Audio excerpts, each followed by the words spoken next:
చంద్రబాబు గారి నాయకత్వం. అందరికీ నమస్కారం అండి.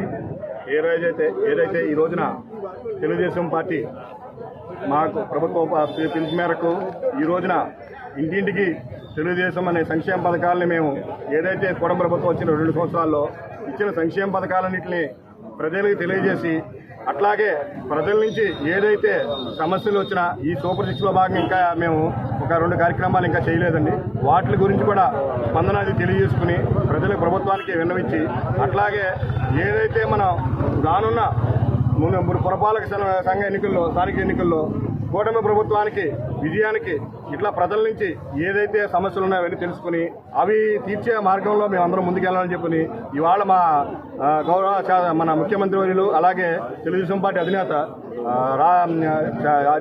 నారా చంద్రబాబు నాయుడు గారు ఇచ్చిన పిలుపు మేరకు మేమందరం కూడా మా గౌరవ ఎమ్మెల్యే శ్రీ సంగారావు కుమార్ గారు, అలాగే గౌరవ ఎంపీ శ్రీ పుట్టా మహేష్ కుమార్ గారు, అలాగే జిల్లా తెలుగుదేశం పార్టీ అధ్యక్షులు పడియేడి చెంటి గారి సారథ్యంలో మేమందరం వాళ్ళ ఇంటింటికి తెలుగుదేశం అని చెప్పని ప్రతి గడపకి ముందుకెళ్ళి మేము చేసిన సంక్షేమ పథకాలు చెప్పి వాళ్ళ నుంచి వచ్చిన ఏదైతే సమస్యలు ఉన్నాయో అవన్నీ కూడా మేము నోట్ చేసుకుంటున్నామండి. ఇవి చేసుకుని సాధ్యమైన తొందరలో ఈ కార్యక్రమం వాళ్ళ వచ్చిన సమస్యలన్నీ కూడా మేము రెక్టిఫై చేస్తామని చెప్పి తెలియజేసుకుంటూ, ఏదైతే అధికారంలో వచ్చి మేము 2 సంవత్సరాలైనా స్థానికంగా మేము అధికారంలో లేము కాబట్టి ఇవాటి వరకు కూడా కార్యక్రమాలు మేము కొంచెం చేయలేకపోతున్నాం. రానున్న స్థానిక ఎన్నికల్లో మమ్మల్ని కూటమి ప్రభుత్వాన్ని ప్రజలందరూ కూడా మాకు విజయం చేకూర్చిన తర్వాత అన్ని ప్రజలకి అన్ని రకాల కూడా ఏదైతే ఉన్నాయో సమస్యలు ఉన్నాయో అవన్నీ తొందరలో అన్ని తీరుస్తామని తెలియజేసుకుంటూ, మేము ఈ గౌరవ ఎమ్మెల్యే ఎంపీ గారి సారథ్యంలో మేము జంగాడి మున్సిపాలిటీకి మొన్న ఒక 5 కోట్ల రూపాయల గ్రాంట్ వరకు మన గౌరవ ఎమ్మెల్యే ఎంపీ గారి సారథ్యంలో వచ్చిందండి.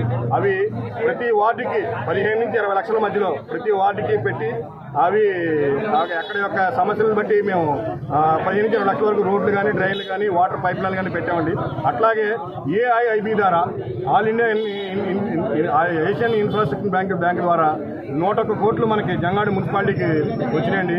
దీని ద్వారా రాగల 30 సంవత్సరాల లోపల ప్యూరిఫైడ్ వాటర్ ప్రతి ఇంటికి ఒక రోజుకి 130 లీటర్ల వరకు కూడా మనం ప్యూరిఫైడ్ వాటర్ ప్రజలందరికీ కూడా ప్రతి ఇంటికి కూడా వెళ్తానికి మనం చేసుకున్నామండి. ఈ కార్యక్రమం కూడా 2027 పూర్తయ్యే లోపల ఈ కార్యక్రమాన్ని కూడా పూర్తి చేసుకుని ప్రజలందరికీ కూడా మేము అందజేస్తామని తెలియజేసుకుంటూ సెలవు తీసుకుంటాం.